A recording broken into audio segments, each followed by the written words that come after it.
vous comprenez ici dans 1 Samuel chapitre 10 au verset 1, dans la Bible, on vous dit les Banamboa. Les Banamboa, c'est qui? Les Banamboa, ce sont les Philistins. Ce sont les Philistins. Dont les vrais noms, c'est les Banamboa, qui veut dire les enfants de la maison. Ceux de la maison. Bana, c'est les enfants. Et Mboa, qui veut dire la patrie, la maison. Donc c'est ça, les Banamboa sont les Philistins. C'était donc accaparé de l'arche de l'alliance. Ils amenèrent de la pierre du secours à Mukanda, Nginya. L'introduisirent dans le temple de leur faux dieu, Nyungu Monde. Nyungu Monde. Nyungu Monde. Et Nyungu Monde, c'est quoi? C'est encore un esprit des eaux, mais terriblement puissant. Mais ce n'est pas lui que le premier esprit. Ce n'est pas lui que le premier démon.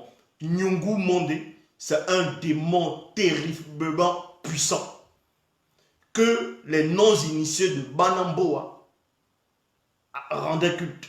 On vous apprend ici que les non-initiés, chez les Banamboa, chez les Philistins, dans l'Afrique ancestrale, adoraient une divinité, un démon puissant de haut rang, connu sous le nom de Nyungu Monde. Donc quand ils ont mis ça dans la Bible actuelle classique, on l'appelle, c'est Dagon. C'est Dagon. Il y a même un film qui était sorti comme ça. Vous pouvez taper sur YouTube. Vous tapez Dagon, film Dagon. Il y a un film qui était sorti sur ça. C'est comme si c'était dans une île. Il y a des gens qui se transforment comme des hybrides, comme forment des poissons, des calamars, tout ça. Il y a un groupe qui vient. Et il y a un monsieur qui vient, bon, des gens qui viennent. Il y a un qui vient avec sa femme, avec sa copine.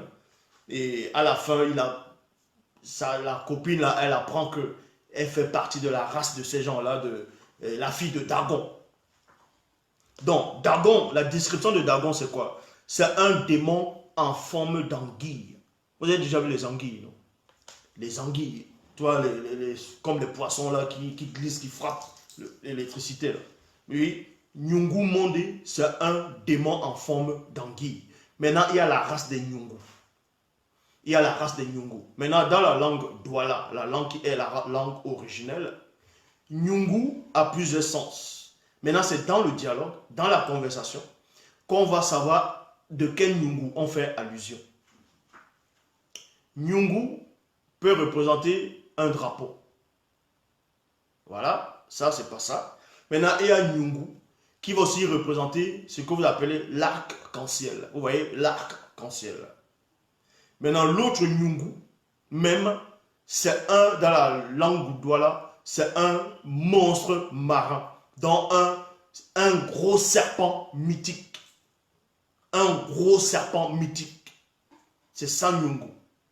Mais ici, la race de ce Nyungu, puisqu'il y a plusieurs espèces de Nyungu. Il y a des Nyungu comme des serpents directement, mais c'est-à-dire le buste de quelqu'un, et là c'est le serpent. Il y a en forme d'anguille. Il y a plusieurs espèces de Nyungu. Celui qu'on appelle Baal, dans les Bibles actuelles classiques, vous avez entendu le nom de Baal. Les Baals que le peuple d'Israël sont allés adorer, les Baals, tout ça. Baal fait partie. Baal, c'est un démon de haut rang. Baal, c'est un Nyungu, si vous voulez comprendre. Baal, c'est un Nyungu, un démon de haut rang. Donc, on vous apprend ici que dans 1 Samuel, chapitre 10, au verset 11, parce que quand les sirènes des eaux, les démons, ainsi de suite, les corps physiques ont péri, leurs esprits sont néanmoins restés sur terre. Et après le déluge, bien longtemps après le déluge, ils pouvaient toujours influencer certaines personnes qui avaient des mauvaises intentions, ainsi de suite, jusqu'à présent. Les démons influencent toujours des gens. Maintenant, pourquoi ici je reparle de la sirène des eaux de Mengu Mamadiba? Parce qu'à l'heure actuelle, elles sont en train de faire ravage.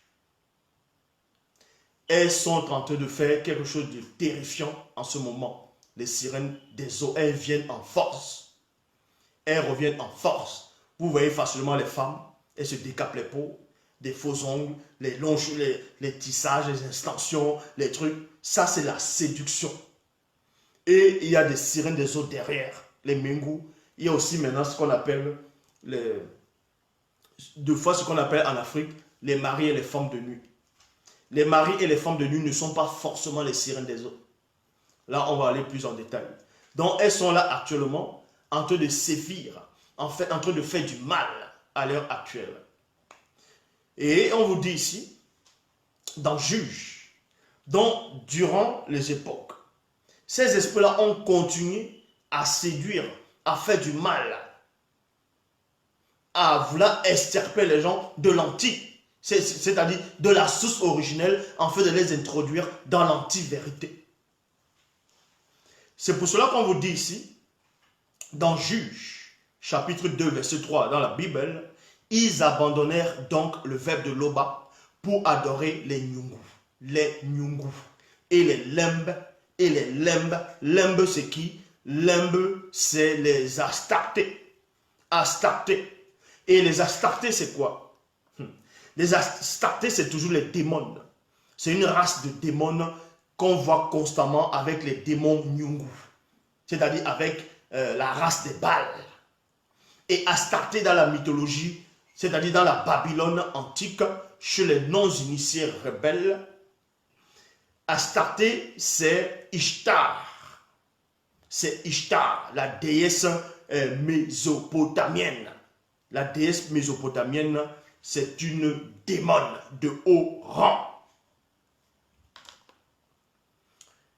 Dans 1 Roi, chapitre 17, au verset 2, on vous dit, à l'époque où le monde occulte s'aimait la terreur, virgule, Nyungu, c'est-à-dire Baal. Parmi les Nyungu, parmi la race des Nyungu, c'est celui qu'on appelle Baal directement, qui est le plus puissant de tous les Nyungu. C'est pour ça qu'ils ont pris cela, les faux juifs, ils ont mis ça dans les Bibles classiques. C'est pour ça que tout le temps disait Baal, Baal, Baal, Baal, Baal, Baal. Et maintenant, vous apprenez qu'il y avait plusieurs sortes de Baal. Il y a Baal qui va représenter le dieu lunaire, il y a Baal qui va représenter le dieu soleil, il y a Baal qui va représenter